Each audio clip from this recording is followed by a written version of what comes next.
trans fats are bad, increasing one's risk of heart disease, sudden death, and diabetes. Even perhaps aggression. Trans fat intake has been associated with overt aggressive behavior, impatience, and irritability. Trans fats are basically only found one place in nature: animal fat.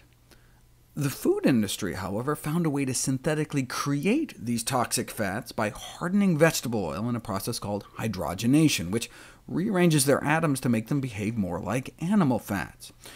Although most of America's trans fat intake has traditionally come from processed foods containing partially hydrogenated oils, a fifth of the trans fats in the American diet used to come from animal products, 1.2 grams out of the 5.8 total consumed daily on average. But now that trans fat labeling has been mandated, and places like New York City banned the use of partially hydrogenated oils, the intake of industrially produced trans fat is down to about 1.3. So that means about 50% of Americans' trans fat intake now comes from animal products. According to the official USDA nutrient database, cheese, milk, yogurt, burgers, chicken fat, turkey meat, bologna, hot dogs contain up to about between 1 to 5% trans fats. They also found small amounts of trans fats in non-hydrogenated vegetable oils due to steam deodorization or stripping during the refining process. Now, is getting a few percent trans fats a problem, though? The most prestigious scientific body in the United States, the National Academies of Science, concluded that the only safe intake of trans fats is 0. In their report condemning trans fats, they couldn't even assign a tolerable upper daily limit of intake, because any incremental increase in trans fatty acid intake increases coronary heart disease risk. There's been controversy, though, as to whether the trans fats naturally found in animal products are as bad as the synthetic fats in partially hydrogenated junk food.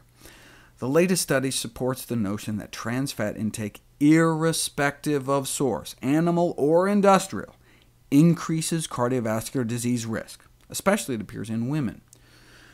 Because trans fats are unavoidable on ordinary, non-vegan diets, getting down to 0% trans fats would require significant changes in patterns of dietary intake.